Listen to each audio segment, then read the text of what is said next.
Assalamualaikum warahmatullahi wabarakatuh. Waalaikumsalam warahmatullahi. Alhamdulillah, Rabbil alamin.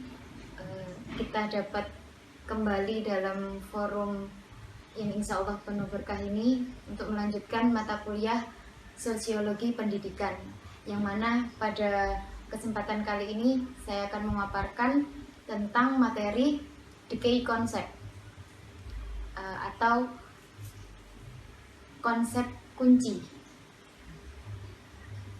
Dalam decay konsep ini saya mengambil dari buku karya John Scott, di mana dalam buku itu terdapat beberapa kata yang berhubungan dengan sosiologi, dan pada kali ini saya akan memaparkan 14 kata yang ada dalam buku itu. Yang pertama adalah kapitalisme. Kapitalisme adalah suatu sistem ekonomi dan bentuk masyarakat yang dicirikan dengan produksi komoditas umum yang semua relasi ekonomi uang dan batas ekonominya itu sendiri diperluas hingga mencakup semua aspek kehidupan. Kapitalisme sebagai sistem ekonomi dapat dibedakan dari bentuk ekonomi awal, di mana pembelian dan penjualan dari perdagangan jarak jauh bisa jadi cukup penting.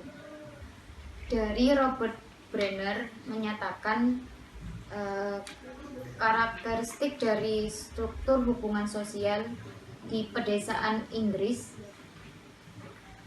terdapat pertumbuhan kapitalis yang menimbulkan masa kritis yang cukup untuk mendominasi formasi sosial secara keseluruhan.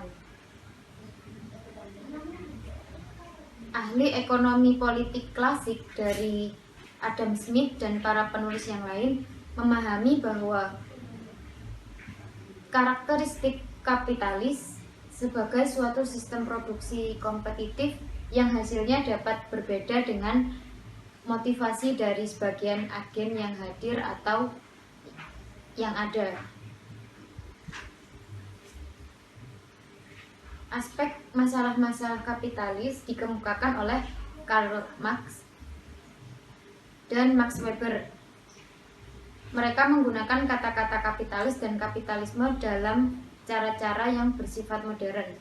Marx sendiri menekankan proses akumulasi primitif yang memisahkan produser langsung dari alat-alat produksinya, juga menciptakan hubungan-hubungan kelas yang membuat mereka ada.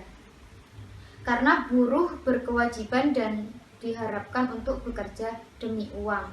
Sebaliknya, buruh tani atau petani yang masih mempunyai kepemilikan atas tanah akan lebih suka mengerjakan daripada menyewakannya keluar. Sedangkan Karl Marx juga menunjuk peran revolusioner dari tuan kecil dan majikan yang terlibat dalam persaingan untuk meningkatkan produktivitas dan dalam mendorong revolusi industri. Pada bagian itu, Weber mengatakan bahwa kapitalis awal perlu memiliki kombinasi karakteristik yang khas untuk mengejar keuntungan ekonomis sambil secara personal tetap menjadi asketik untuk meraih intensitas baru dari disiplin personal.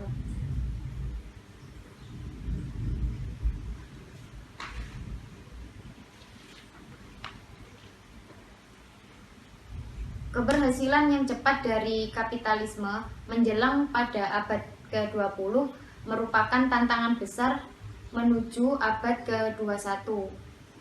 Di beberapa daerah, masalahnya adalah pembangunan yang berlebihan karena pertumbuhan kapitalis dan konsumerisme mengancam seluruh isi bumi. Di tempat lain, masalahnya yaitu tiadanya pembangunan kapitalis dan ketidakmampuan institusi untuk mengatur IMF, Bank Dunia, maupun WHO untuk menerima, menghormati, dan melindungi cara-cara hidup non-kapitalis. Justru institusi yang saya sebutkan tadi justru mendorong komodifikasi ke arah yang semakin mengganggu, misalnya properti intelektual, dan tidak berupaya mencegah dan melarang aktivitas korporat tersebut. Hal ini telah mendorong munculnya globalisasi alternatif yang belum jelas bentuknya. Marx sendiri memprediksi bahwa tatanan pasca kapitalis akan menyebarkan kembali bentuk-bentuk dari kontrol finansial dan kooperasi yang dibangun oleh kapitalisme itu sendiri, yang masih terbukti kebenarannya. Supaya berhasil, globalisasi alternatif sudah pasti perlu untuk mengumpulkan dan mendamaikan atau merekonsiliasi sejumlah besar dan beragam masalah atau persoalan. Selanjutnya adalah class atau kelas. Pandangan Marx bahwa kelas-kelas dasar dalam masyarakat ditentukan oleh memiliki atau tidak memiliki suatu alat produksi, dan bahwa relasi properti tersebut adalah dasar dari relasi kelas dalam pasar modal dan tenaga kerja. Jadi relasi kelas adalah hubungan antara alat dan pekerjaan. Kelas ada dalam semua masyarakat yang di sana terdapat kerangka hukum dari relasi properti yang membedakan pemilik dengan bukan pemilik, yang di sana terdapat juga suatu pembagian kerja yang memungkinkan produser memproduksi lebih dari yang diperlukan bagi nafkah hidup mereka sendiri. Perbedaan antara situasi kelas dengan kelas sosial membantu memecahkan masalah fundamental dalam studi mengenai stratifikasi sosial. Dari kaum feminis mengkritik dan menuding ketidakmampuan pendekatan terhadap kelas yang hanya memasukkan perempuan ke dalam asal-usul keluarga atau perkawinan mereka, dengan alasan bahwa individu dan keluarga adalah unit stratifikasi. Jelas bahwa pembagian perempuan dan laki-laki secara terpisah sebagai individu merupakan strategi yang tepat bagi penelitian sehingga mengenai situasi kelas. Namun unit fundamental kelas sosial adalah keluarga yang dibentuk bersama-sama oleh perempuan dan laki-laki.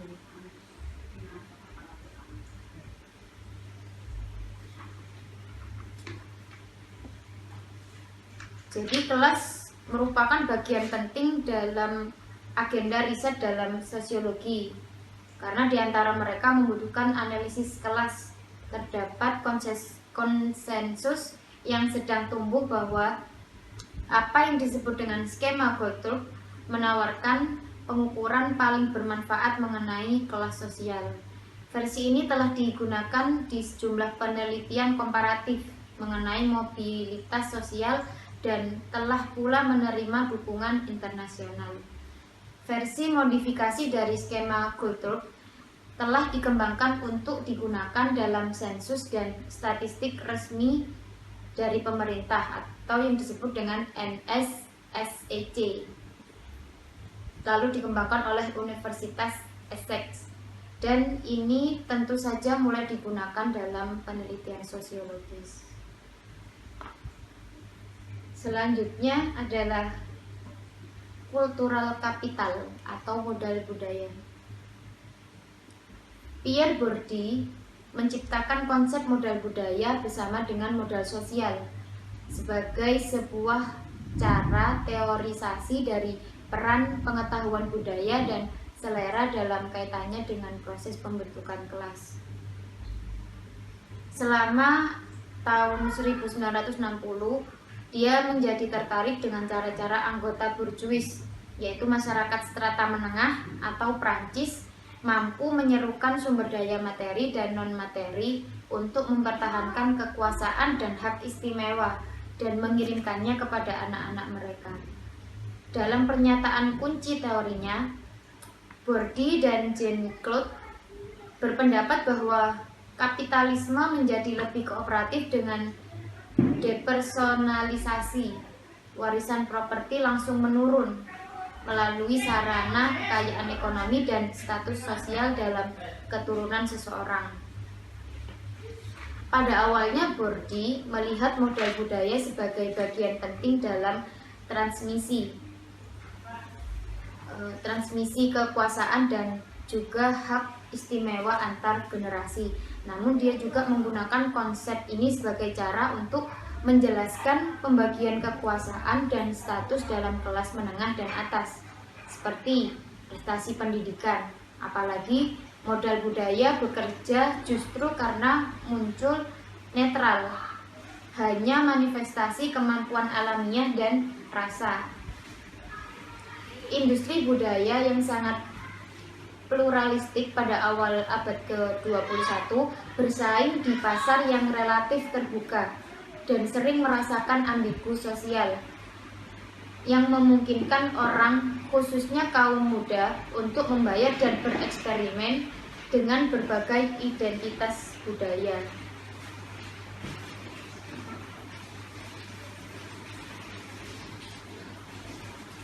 Bordi juga cenderung menggambarkan pekerja sebagai agak pasif dalam disposisi budaya. Mereka seperti pada orientasi pendidikan, tapi mereka mengarah ke tuduhan determinisme. Dia juga menuduh mengabaikan gender. Meskipun analisis pada tubuh feminis cukup menarik perhatian dan pekerjaannya untuk membantu menjelaskan peran modal budaya dalam reproduksi patriarki. Untuk beberapa sosiolog kontemporer, seluruh proyek Bordi terkait dengan konsepsi neo-Marxis sebagai dasar tatanan sosial. Namun, dia pasti akan dikenang sebagai orang yang berpengaruh besar terhadap sosiologi pendidikan pada tahun 1970 dan 1980, dan sosiokritis yang masih diakui berkontribusi pada analisis budaya sebagai kekuatan material, yaitu Bordi tersebut. Selanjutnya adalah elit.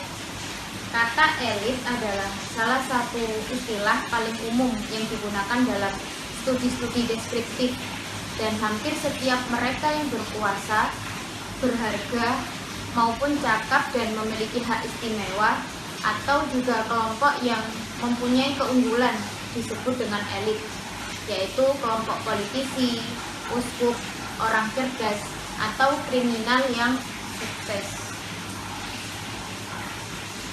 Untuk menyebut beberapa saja, pendekatan yang lebih berguna adalah mempersempit artinya dan melihat elit dari beberapa kelompok sosial berdasarkan fakta bahwa mereka merupakan kelompok-kelompok dengan jenis kekuasaan khusus.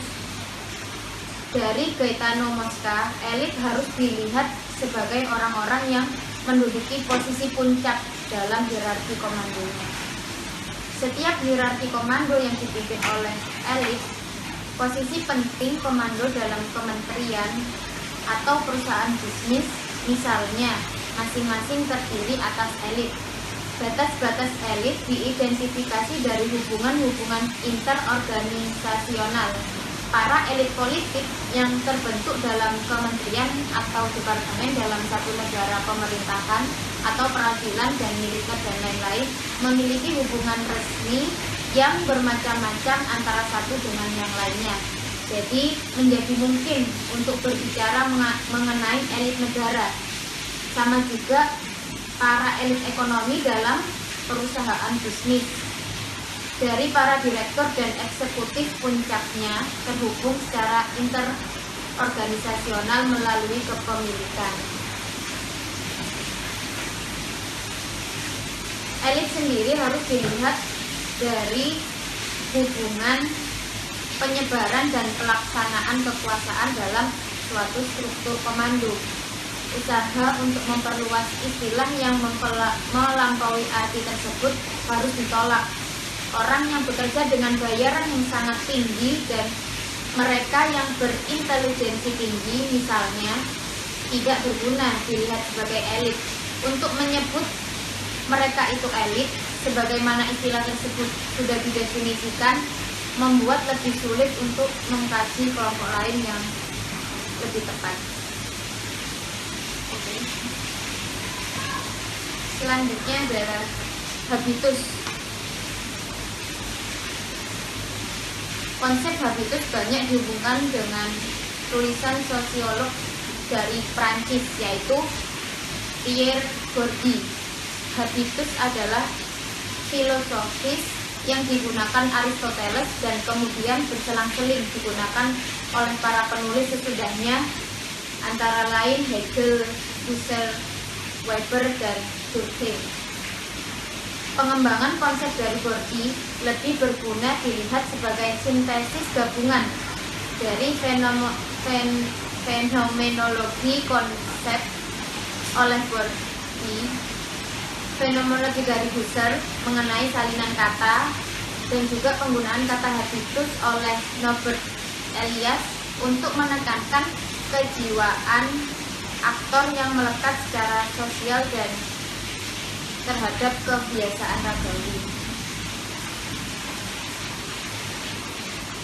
Jadi Bourdieu sendiri menguraikan bahwa habitus sebagai cara memisahkan perjuangan dengan antropologi strukturalis dan eksistensialisme, dengan gagasan struktur sosial juga tindakan.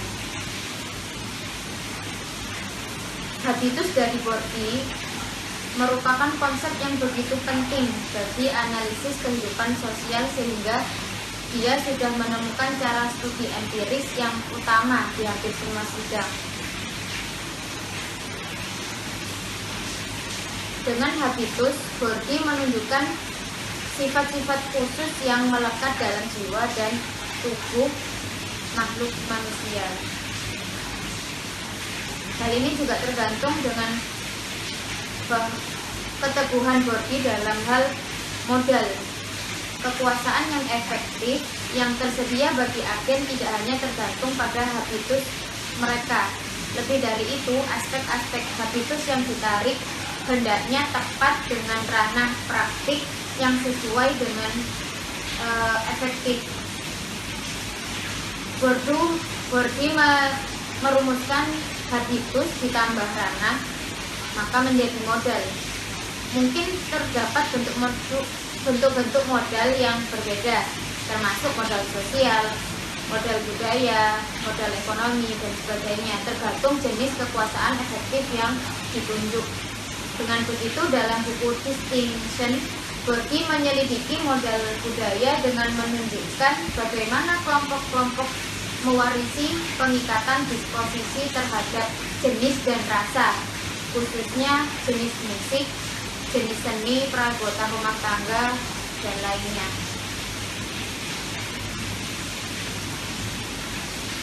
Disposisi yang disukai dengan irama musik Johann Strauss atau koran tertentu misalnya akan mempertimbangkan tingkat-tingkat modal budaya yang berbeda terhadap aktor tergantung ranah sosialnya atau lingkungan yang di dalamnya mereka dapat menemukan diri mereka sendiri.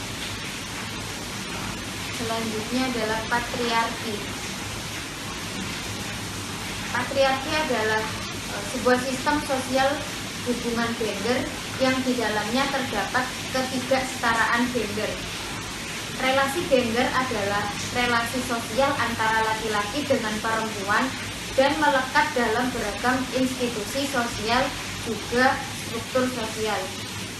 Konsep patriarki menggabungkan konsep hubungan-hubungan gender dan kemudian berkembang menjadi dua pandangan. Yang pertama meliputi ketidakadilan yang sering terjadi dalam relasi gender. Kedua, menarik perhatian kepada hubungan antara aspek gender yang berbeda yang kemudian membentuk sistem sosial. Terdapat beragam definisi patriarki. Beberapa definisi awal cenderung memfokuskan diri kepada peran laki-laki dewasa sebagai kepala rumah tangga. Juga meliputi fokus kepada generasi dan satu lembaga sosial yang spesifik. Dan definisi yang paling akhir saat ini tampak lebih leluasa, di mana lembaga-lembaga sosial dipandang berkontribusi dalam membentuk patriarki dan keluarga menjadi salah satunya. Konsep patriarki mengungkap adanya hubungan beragam aspek yang berbeda dalam ketidakadilan gender. Ada sebab yang saling berkaitan antara ketidakadilan gender dalam satu ranah dengan ranah yang lainnya. Contohnya, ketidakadilan gender dalam politik yang dihubungkan dengan ketidakadilan dalam tempat kerja. Ketidakadilan gender dalam kekuasaan politik menurun jika perempuan meningkatkan representasinya di parlemen dan kabinet. Lalu muncul kecenderungan meningkatnya jumlah peraturan yang mendukung perempuan dalam pekerjaan.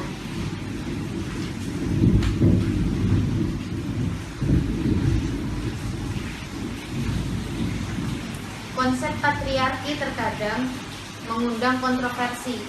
Hal ini sering terjadi karena munculnya salah paham, terutama konsep patriarki yang sering diasumsikan bahwa analisis yang menggunakan konsep patriarki mestilah universalis dan esensialis, menurunkan perbedaan sosial antara laki-laki dengan perempuan pada sisi perbedaan biologis semata, dan mengabaikan perbedaan pola hubungan gender pada waktu dan tempat yang berbeda. Beberapa versi mengenai analisis patriarki memang mempunyai kecenderungan untuk melakukan penyederhanaan seperti itu. Namun kecenderungan semacam itu tidak lagi dapat ditemukan dalam analisis sekarang. Kontroversi yang lain ditemukan dalam penggunaan konsep sistem. Yang ketujuh adalah power atau kekuasaan. Kekuasaan secara umum hanya dianggap sebagai penciptaan efek kasual. Kekuasaan sosial merupakan penggunaan kekuasaan kausal oleh seseorang untuk mempengaruhi perilaku orang lain. Kekuasaan sosial sendiri adalah relasi antara dua orang, yang satu adalah atasan dan atasan atau orang penting, dan satunya adalah bawahan atau orang yang lebih rendah yang disebut dengan subordinate agent. Atasan memiliki atau menggunakan kekuasaan, sementara si bawahan dipengaruhi oleh kekuasaan dari atasan tersebut.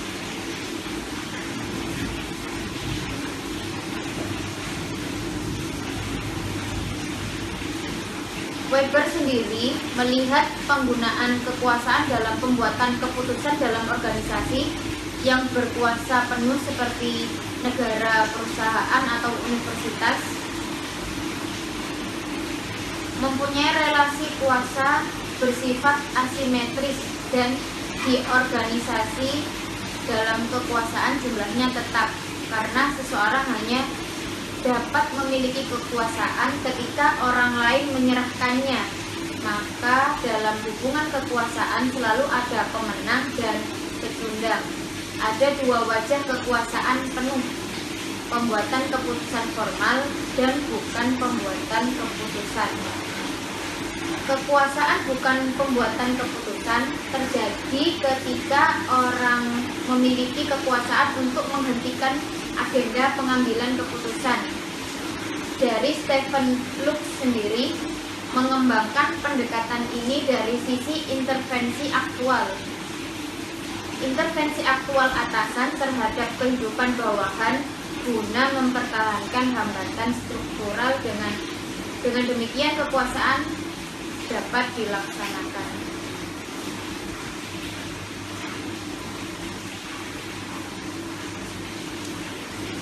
Kedelapan adalah sosial kapital atau modal sosial.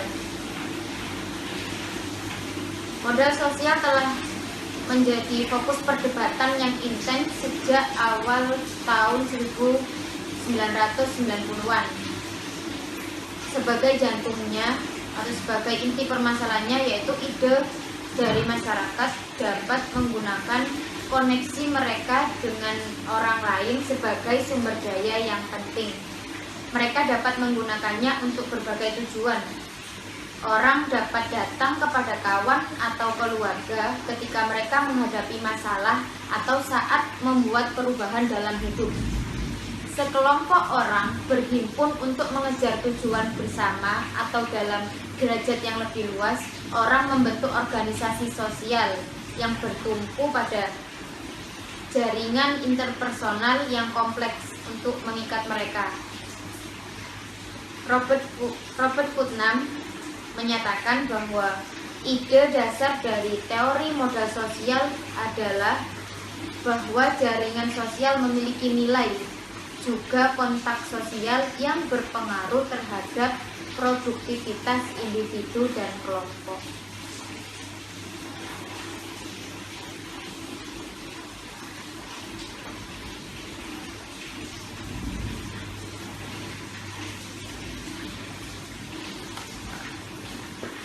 Selanjutnya, social movement atau gerakan sosial. Secara mendasar, konsep gerakan sosial memfokuskan diri pada protes politik dan menguji kaitan antara masyarakat madani dan sistem politik di luar pola-pola partisipasi politik yang terlembaga. Berbagai aspek terkait dengan ini telah ditekankan selama bertahun-tahun dan berbagai tradisi penelitian yang berbeda.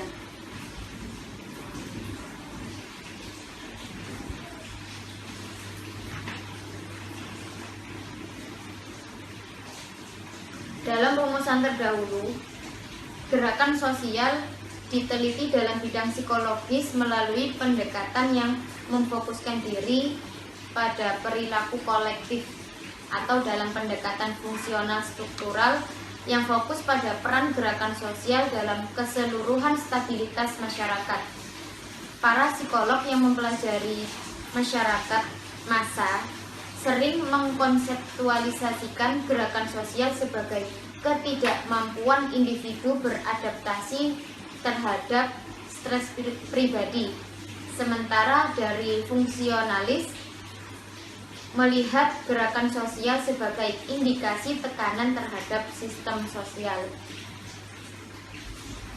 John Coates, penulis yang terkemuka yang termasuk dalam periode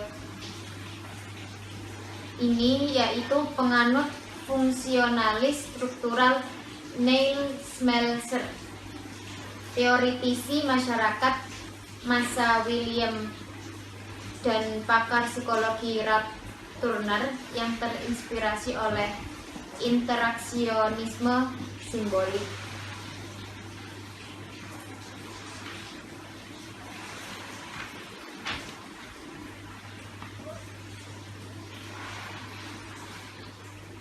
Ada tema baru yang muncul dengan lebih menonjol seperti perhatian khusus mengenai jaringan gerakan sosial, peran emosi dan peran pers, khususnya dalam perspektif yang dikenal dengan analisis kegiatan protes, dan penelitian mengenai gerakan-gerakan anti globalisasi yang baru muncul belakangan ini. Akhir-akhir ini terdapat pengamatan terhadap dampak gerakan sosial terhadap kebijakan publik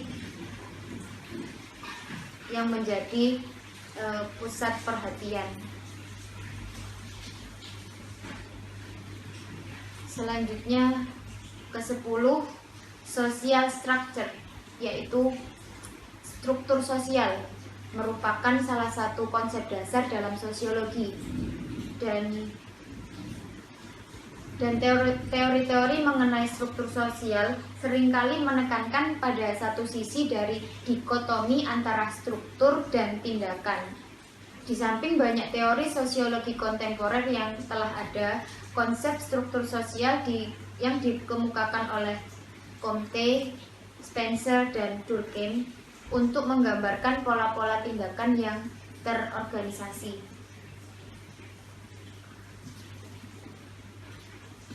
Kata struktur menunjuk pada aktivitas membangun sesuatu dan menghasilkan produk akhir yaitu mengembangkan suatu tindakan. Konsep ini pada awalnya menunjuk pada bangunan fisik dan keseimbangan kekuatan fisik dari dalam yang memperlihatkan adanya solidaritas. Dari pemaknaan ini, konsep struktural sosial kemudian diperluas dan hubungan bagian-bagian yang membentuk organisme biologis dan berbagai macam organ. Berbagai macam batuan yang membentuk bumi, juga susunan atom sampai molekul. Para pelopor sosiologi menggunakan konsep ini dalam makna yang menunjukkan bahwa masyarakat sebagai organisme secara keseluruhan yang tereduksi pada individu dan berbagai tindakan mereka. Misalnya, Spencer melihat masyarakat sebagai kelompok individu yang terorganisasi secara internal yang secara khusus dikelilingi oleh peran dan aktivitas tertentu. Struktur sosial memiliki banyak tipe yang dilihat dari cara menggambarkan dan menjelaskan berbagai pola yang bertahan dan berulang-ulang yang ditemukan dalam perilaku sosial dan berbagai elemen yang membentuk sistem sosial. Tipe-tipe ini dibandingkan dengan keteraturan sosial, juga organisasi sosial, atau dapat dilawankan dengan konsep ketidakteraturan, kekacauan, atau aktivitas yang tidak terorganisasi.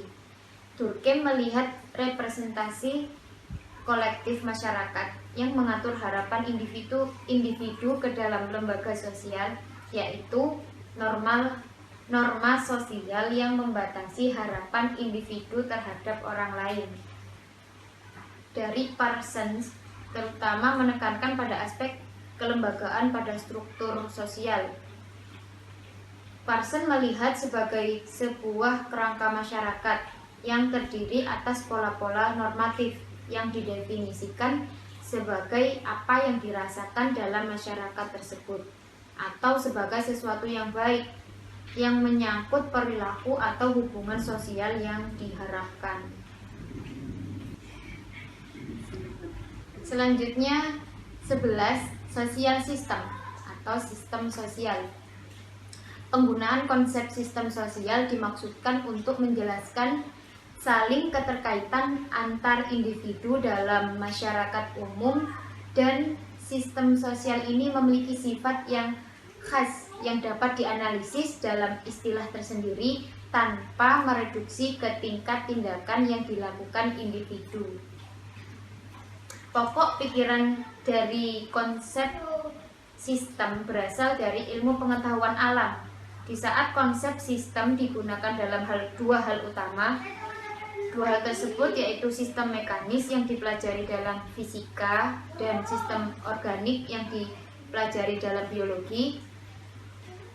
Analogi kedua konsep dapat dikembangkan dalam prinsip sosiologi sebagai model sistem sosial.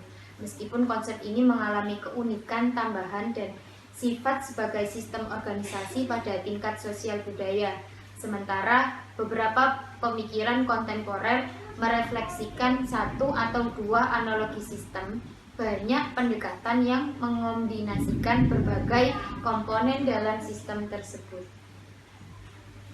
Teori sistem sosial yang dikemukakan oleh Parsons melihat sistem sosial melibatkan berbagai cara untuk mempertemukan berbagai perlengkapan untuk memaksa lingkungan mereka jika mereka menginginkan untuk tetap bertahan.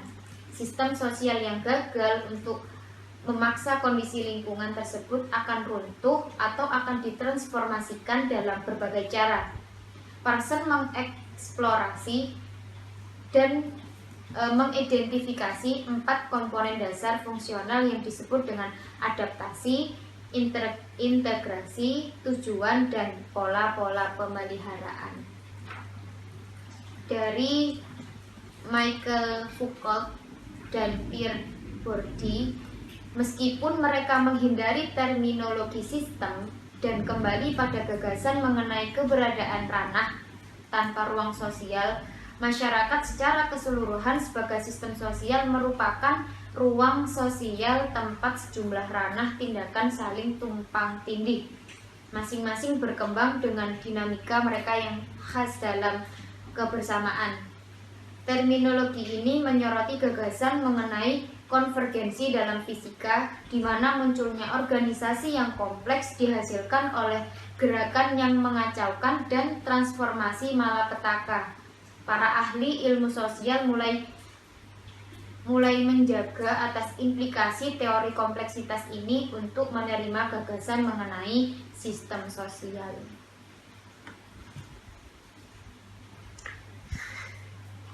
Selanjutnya 12 society atau masyarakat.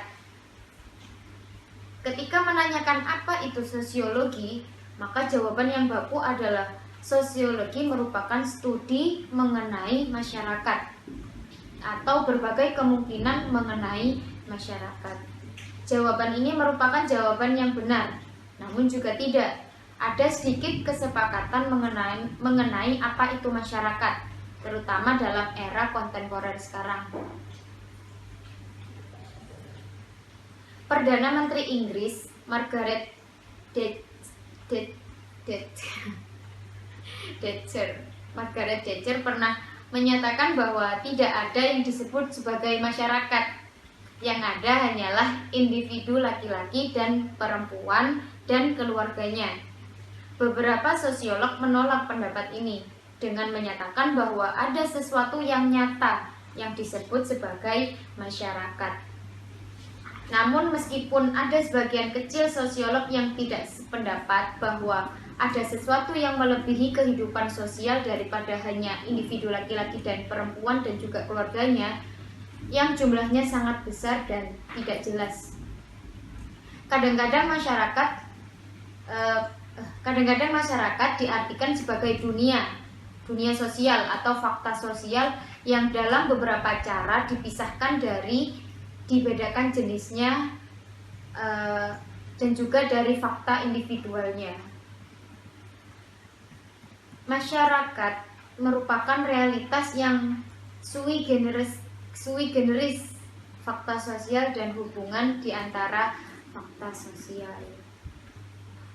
Studi mengenai tingkat sui generis ini memungkinkan sosiolog untuk mengembangkan studi yang lebih jelas dan berbeda dengan studi yang lain.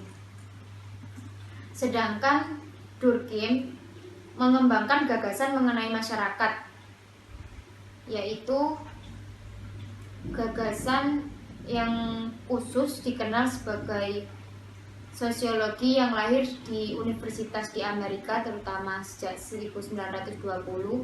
Dalam berbagai buku teks dan tulisan sosiologi kunci, masyarakat menunjuk pada jalinan hubungan yang terdiri atas kekuatan masyarakat tertentu yang tersubordinasi oleh individu lain. Sedangkan teoretikus yang menjelaskan mengenai masyarakat modern yang prototipikal mendefinisikan masyarakat sebagai satu jenis sistem sosial yang dicirikan oleh tingkat kecukupan diri yang relatif bagi lingkungannya, termasuk sistem sosial yang lain.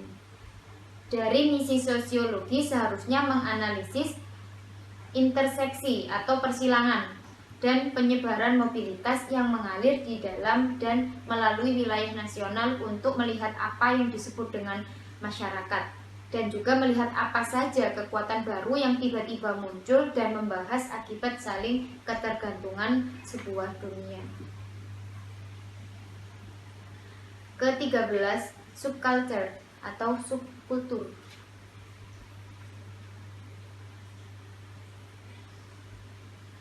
Definisi sosiologi pertama memandang subculture atau subkultur sebagai bagian dari kebudayaan nasional.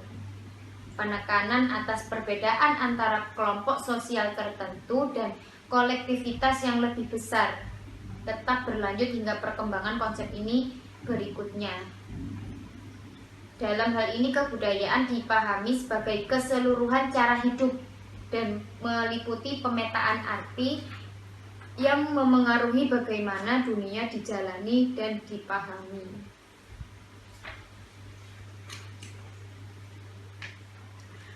Awalan sub menyoroti bagaimana kelompok yang diteliti cenderung kedudukannya lebih rendah, subversif atau bawah tanah. Dengan cara demikian maka dipandang sebagai hal yang berada di bawah, tetapi masih di dalam sebuah kebudayaan yang dominan atau khas. Para pakar sosiologi tidak semata-mata mempelajari bagaimana mayoritas masyarakat mencela subkultur, tetapi mereka juga mengamati cara para anggota subkultur merasakan perbedaan mereka dan dapat menantang status quo yang dengan cara mengembangkan gaya hidup alternatif yang berlawanan dengan kebudayaan yang luas. Kritikan-kritikan pada masa kini mengeluhkan bahwa teori subkultural bersandar pada dualisme masalah seperti autentik buatan, perlawanan atau kerjasama, subordinat dominan, yang kesemuanya menyederhanakan kompleksitas praktik sosial. Contohnya, ada konflik di dalam subkultur dan perbedaan lebih dipahami sebagai ketidaksamaan selera daripada sebagai bentuk-bentuk perlawanan. Sebagian pakar sekarang berpendapat bahwa masyarakat telah terpecah-pecah dalam beberapa tingkatan di tempat kita hidup di dalam masa pasca subkultur. Berarti bahwa konsep tersebut masih berlaku dan tidak dapat digunakan untuk memahami terbentuknya kebudayaan pada masa kini. Beberapa pakar menyangkal dengan menyatakan bahwa konsep yang ada tersebut terbatas, kemudian terlalu dini untuk menyimpulkan bahwa gagasan itu telah berjalan. Selanjutnya yang terakhir 14, underclass atau kelas bawah. Istilah ini menunjuk kepada kelompok di dalam masyarakat yang berada di luar praktik dan norma tradisional. Praktik dan norma yang dimaksud meliputi moralitas tradisional, bentuk-bentuk keluarga tradisional, khususnya keluarga kecil yang terlibat dalam pasar kerja dan terpisah dari pemerintah maupun dukungan dari lembaga-lembaga bantuan keuangan. Kelas bawah dipandang memiliki kemampuan untuk mengembangkan diri sendiri dengan jalan mewariskan moralitas dan praktik-praktik khasnya kepada generasi selanjutnya. Konsep mengenai kelas bawah menyediakan cara untuk melihat di mana letak kelemahan atau potensi perubahan yang membingungkan di dalam masyarakat, seperti meningkatnya pengangguran atau meningkatnya orang tua tunggal di dalam sekelompok individu dengan gaya hidupnya. Dengan itu, persoalan kemiskinan, transisi ekonomi, dan perubahan sosial tampak dapat dibatasi dan solusi yang tidak akan berpengaruh terhadap keberlanjutan tatanan kerja dan kehidupan tradisional dapat diraih. Semua pakar atau ahli sosiologi dalam memandang kelas bawah, selain rendahnya moral, juga lebih dari sekedar miskin yang secara ekstrim tidak diuntungkan oleh situasi ekonomi dan negara, khususnya perubahan dalam industrialisasi dan lokasi industri yang telah dimanfaatkan pemerintah Inggris pada saat itu untuk memberikan perhatian kepada pemisahan sosial. Pemisahan sosial diidentifikasi baik sebagai proses yang mempengaruhi individu sebagai hasil gagalnya pemerintah dan masyarakat maupun persoalan kepemilikan harta benda individu yang gagal dalam memelihara anak dan lebih memilih memperoleh keuntungan dari bekerja daripada pendidikan. Dari Ruth Levitas, kelas bawah hanyalah satu di antara sejumlah elemen di dalam kompleksitas konsep pemisahan sosial yang secara umum tidak terserap dalam diskusi pada waktu di Inggris mengenai hal rasialisasi yang berkait dengan konsep kelas bawah versi Amerika. Meski demikian, perhatian yang terus-menerus terhadap perpindahan karakteristik dari generasi ke generasi dalam konsep kelas bawah dan pemisahan kelas menunjukkan perhatian yang berkaitan dengan keluarga-keluarga tanpa ayah yang dapat menghasilkan anak laki-laki muda kriminal, khususnya anak muda kulit hitam. Sekian pemaparan key konsep dari saya. Memang bahasa-bahasa atau kalimat-kalimat yang dipakai cukup susah diproses, diterima, dimengerti. Tapi semua itu agar kita bisa belajar lebih lagi. Saya akhiri, mohon maaf apabila tidak memuaskan. Semoga bermanfaat. Wassalamualaikum warahmatullahi wabarakatuh. Waalaikumsalam.